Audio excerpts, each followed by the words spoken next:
തആല വബറകാത്തു. നമ്മുടെ മഗ്ഫിറത്തിലെ 10 അവസാനിച്ചു. റമദാനിലെ ലാസ്റ്റത്തെ 10 തുടങ്ങാനായി. ഈ ഒരു 10ലാണ് നമുക്ക് ലൈലത്തുൽ ഖദർ പ്രതീക്ഷിക്കാൻ പറ്റുന്ന രാവുകൾ ഉള്ളത്. ഈ ലാസ്റ്റത്തെ 10ലുള്ള ഒറ്റയിട്ട രാവുകളിലൊക്കെ നമുക്ക് ലൈലത്തുൽ ഖദർ പ്രതീക്ഷിക്കാം. ഈ ഒരു രാവുകളിൽ നമ്മൾ ഉറക്കഴിഞ്ഞ അള്ളാഹ്ക്ക് വേണ്ടി ഇബാദത്ത് എടുത്ത് ഒരുപാട് ദുആ ചെയ്യണം. അള്ളാഹിന്റെ മലക്കുകൾ വന്ന് നമ്മളെ വാരിപ്പുണരും. ലൈലത്തുൽ ഖദർ എന്താണെന്ന് ചോദിച്ചാൽ, ലൈലത്തുൽ ഖദറിനെ കുറിച്ച് നമ്മുടെ ഇന്നാ അൻസൽനാഹു ഫീ ലൈലത്തുൽ ഖദർ എന്ന് പറയുന്ന സൂറത്തിൽ വളരെ വ്യക്തമായിട്ട് പറയുന്നുണ്ട് ഓരോ കാര്യങ്ങളും. പണ്ട് ഒരു സഹാബി ചോദിച്ചു, മുമ്പ് കഴിഞ്ഞിരുന്ന ജനങ്ങൾക്കൊക്കെ 1000 വർഷം ഇബാദത്ത് ചെയ്യാനുള്ള ആയുസൊക്കെ കിട്ടാറില്ലേ? ഇനി വരുന്ന ഞങ്ങൾക്കും നബിയുടെ ഉമ്മത്തിങ്ങളിൽപ്പെട്ട ജനങ്ങൾക്കും 1000 വർഷം ആയുസ് കിട്ടില്ലല്ലോ? 60നും 70നും ഒക്കെ ഇടയിലല്ലേ ആയുസ്? അപ്പൊ ഞങ്ങൾക്ക് ഈ ഒരു 1000 വർഷം ഇബാദത്ത് ചെയ്യാനുള്ള അവസരം കിട്ടില്ലല്ലോ എന്ന്.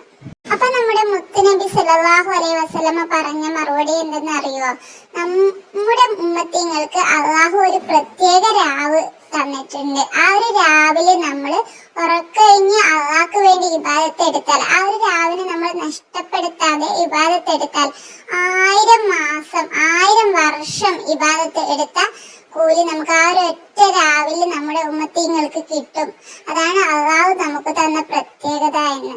ഈ ഒരു രാവ് ആരും നഷ്ടപ്പെടുത്തി കളയരുത്. ഉറക്കൊഴിഞ്ഞുകൊണ്ട് അള്ളാഹ്ക്ക് വേണ്ടി ഇബാദത്തുകൾ ചെയ്യണം. ഒറ്റയിട്ട രാവുകളിൽ ലൈലത്തുൽ ഖദർ നമുക്ക് കിട്ടിയാൽ അള്ളാഹിന്റെ മലക്കുകൾ ആകാശത്ത് നിന്ന് ഇറങ്ങി വന്നിട്ട് നമ്മളെ വാരിപ്പുണരും. അള്ളാഹുവിനോട് പറയും, ഇവനിക്ക് നീ കാരുണ്യം ചെയ്യണമേ അള്ളാ എന്ന് മലക്കുകൾ അള്ളാഹിനോട് നമുക്ക് വേണ്ടി പ്രാർത്ഥിക്കും. ലൈലത്തുൽ ഖദർ ഏത് ദിവസമാണ് എന്ന് കറക്റ്റ് വഹിയില് നമ്മുടെ മുത്തുനബിക്ക് അള്ളാഹു അറിയിച്ചിരുന്നു. അത് നമ്മോട് ഉമ്മത്തിങ്ങളോട് പറയാൻ വേണ്ടി നബി ധൃതിപ്പെട്ട് പള്ളിയിലേക്ക് പോയപ്പോൾ അവിടെ 2 സഹാബികൾ കലഹം വെച്ച് ഇരിക്കുന്നത് കണ്ടപ്പോ അവര് വഹിയെ അള്ളാഹു ആകാശത്തിലേക്ക് ഉയർത്തിയതാണ്.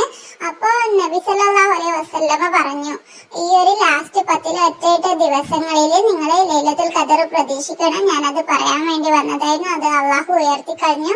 ചിലപ്പോ നിങ്ങളുടെ നല്ലതിനു വേണ്ടിയായിരിക്കും ഇങ്ങനെ ചെയ്തത് എന്ന്. അതുകൊണ്ട് എല്ലാവരും ലൈലത്തുൽ ഖദറിനെ പ്രത്യേകം കാണണം എന്ന് ഉമ്മത്തിങ്ങളോട് നബി തങ്ങൾ പറഞ്ഞു.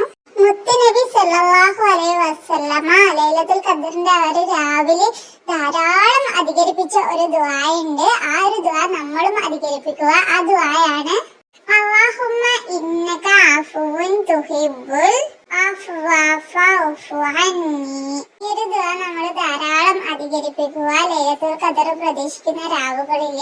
ഈ ഒരു രാവ് അള്ളാഹിനെ കുറച്ചെങ്കിലും ഓർമ്മയുള്ളവർക്ക് നഷ്ടപ്പെടുത്തി കളയാനാവില്ല. ഈ ഒരു രാവ് കുറച്ചെങ്കിലും അള്ളാഹ്ക്ക് വേണ്ടി ഇബാദത്ത് ചെയ്യുന്നവർക്ക് ഉറപ്പായിട്ട് ഈ ഒരു രാവ് കിട്ടും. ഈ ഒരു ലൈലത്തുൽ ഖദറിന്റെ രാവ് കിട്ടുന്നതിൽ അള്ളാഹു നമ്മയും നമ്മുടെ കുടുംബത്തിനെയും ഒക്കെ ഉൾപ്പെടുത്തട്ടെ. ആമീൻ. അസ്സലാമു അലൈക്കും വറഹ്മത്തുള്ളാഹി തആല വബറകാതുഹു.